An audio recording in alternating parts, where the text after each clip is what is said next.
Hi guys! So here I am with another review of my favorite band's studio albums. And that is Iron Maiden, and the studio album that I'm going to be talking about today is Powerslave, their fifth album. Okay, so let's get started. So Powerslave, it was released in September 3rd, 1984. It was composed in the Bahamas, in Compass Point, and the members of the band are uh, Steve Harris in the bass, Bruce Dickinson in the vocals, Adrian Smith and Dave Murray in the guitars, and Nico McBrain in the drums. So for the first time, we have the same lineup that we had in the last album, Peace of Mind. So yeah, a little bit about this album. Okay, so this album, the songs were written in January 1984. By the way, this is a very special month and year for me because that's when I was born. So really cool. This album is really special to me, really close to my heart. So yeah, they were composed in the Bahamas, and before the release, they started their World Slavery Tour. Oh, I should talk about the art in this album. It's absolutely beautiful. Many people have it on t-shirts. It's basically Eddie as Ramses II, and yeah, you have the pyramids, what's it called? Look, I have it here. See, doesn't have the face of Eddie, but it's sort of like an Egyptian pyramid and Sphinx. Eddie as a Sphinx, I think representing Ramses the second. And yeah, for the World Slavery Tour, they all Derek Briggs also made a super cool art of Eddie, sort of like as a mummy breaking free. Remember that Eddie's technically a slave to death, and yeah, that's pretty cool. So things cool about this world tour. So this is the first time that a band went behind the Iron Curtain. So yeah, back then we still had the Soviet Union, and bands, musicians didn't go past the Iron Curtain for probably many reasons, probably political reasons and probably financial reasons. They barely made any money when they went to play in those countries, but they wanted to bring their music to their fans, no matter where they were, whether they were in the United States, in Europe, in South America, in the Eastern European countries that were behind the Iron Curtain. They went to Poland, they went to Hungary, to Romania, and those people were so happy to finally see a rock band.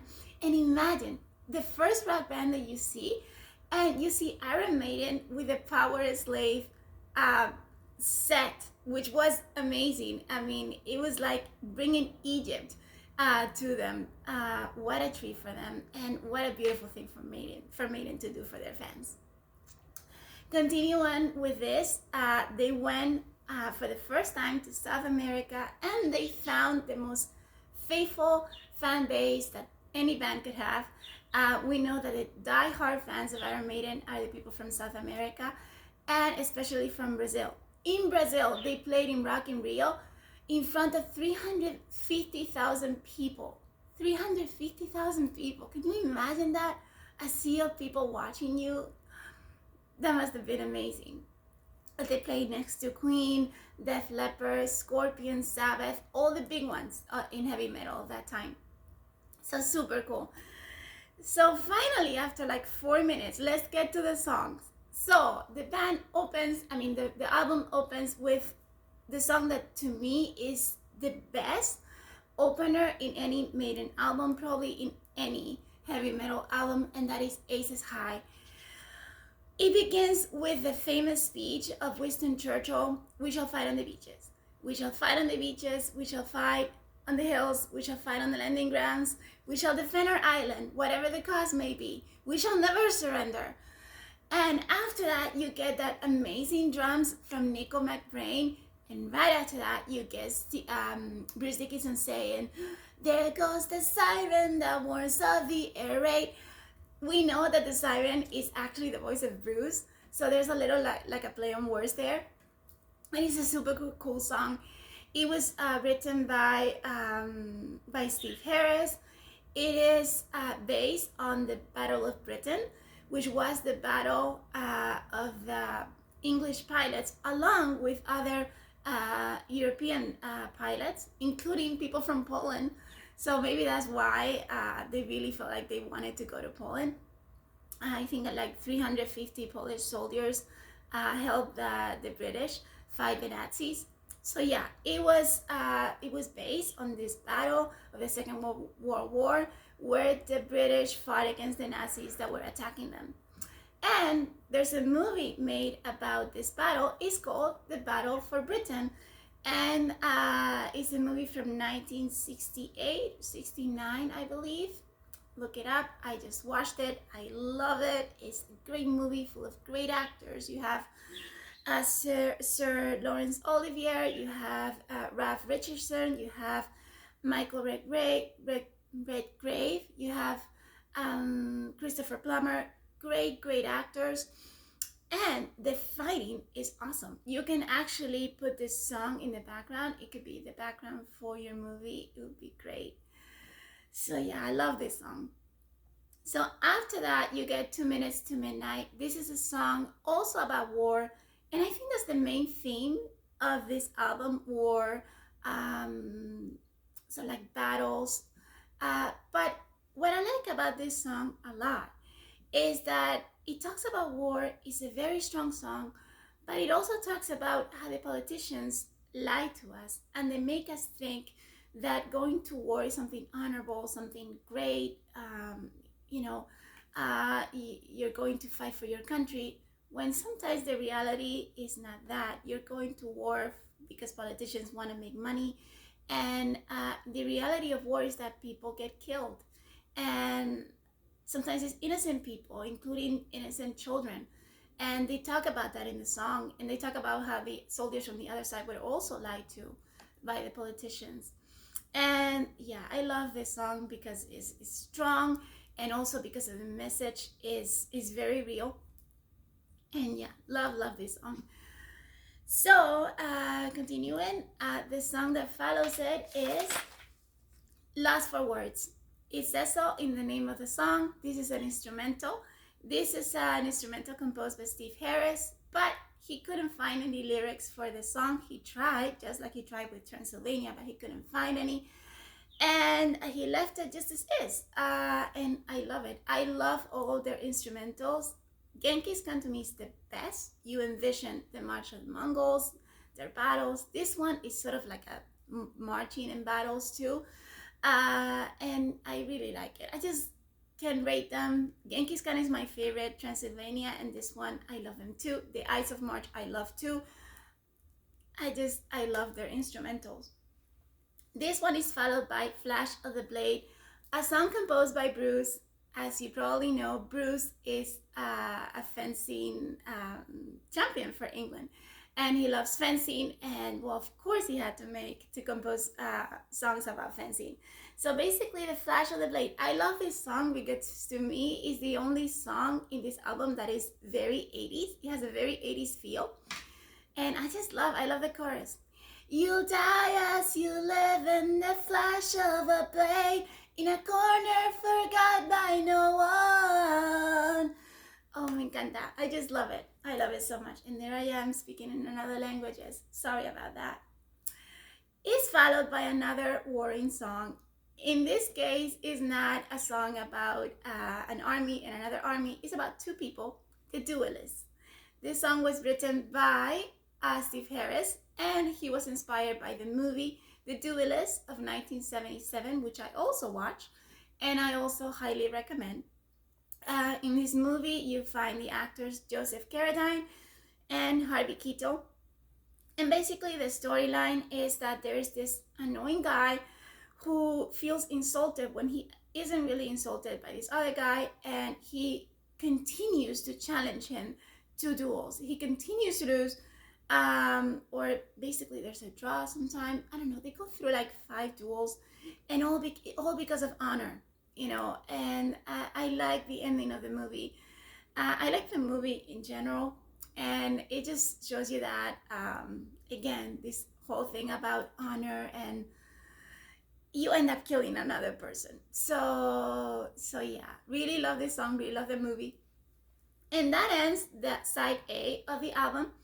Side B starts with Back in the Village. I love this song. It was written by Bruce and by Adrian, and it's the second part of The Prisoner. The Prisoner, I love. That's a song from The Number of the Beast.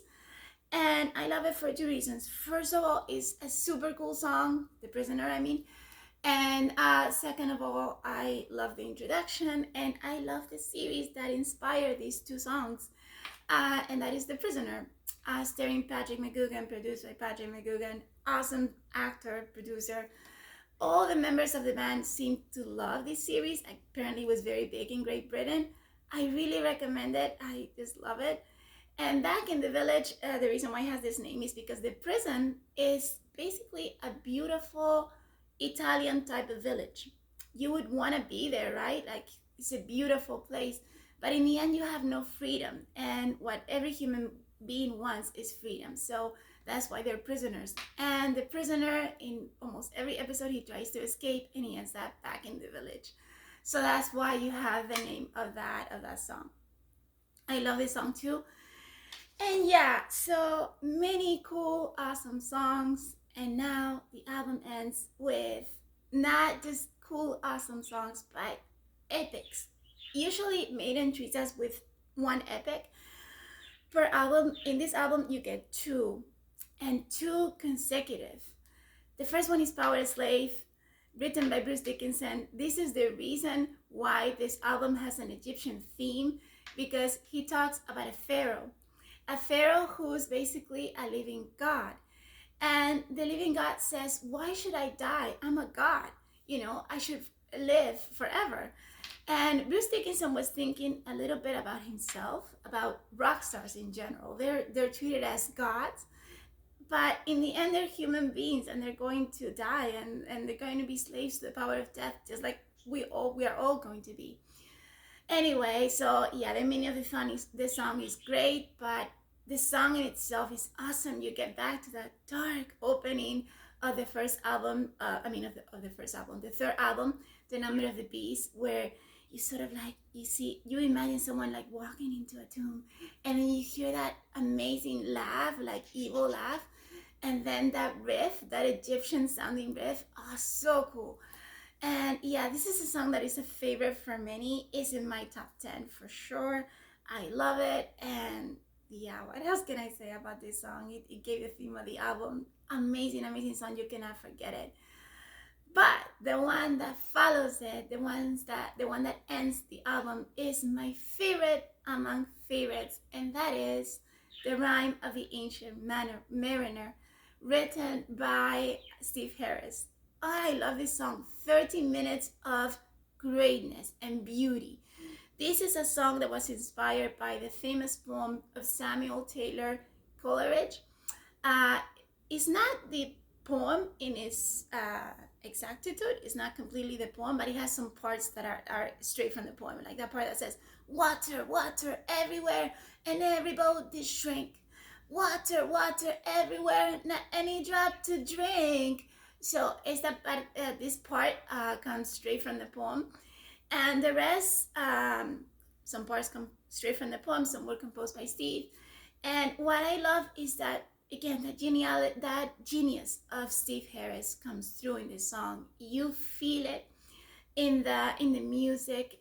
You just feel how the mariner is on top of his world at first, and then he commits this terrible crime, and killing the albatross of Good Omen, and everything turns against him, and everything is very moody and dreary and scary. And all of a sudden, the mariner it's sort of like he realizes that he has done something bad, that he must respect everything that God made, all the animals of creation. And it's sort of like a beginning, I would say resurrection, something of that sort. It's amazing, the twists and turns of this song. And you hear the wonderful guitars, the wonderful drums, the amazing, beautiful voice of Bruce Dickinson, and that bass of Steve Harris, that do. my goodness, adding to that, to the moodiness of it all. It's just so, so beautiful. This is my favorite song among all songs. A song to bind all songs. Huh? A song to unite all songs, and in one song, find them. Yeah, I like the Lord of the Rings. So yeah, this is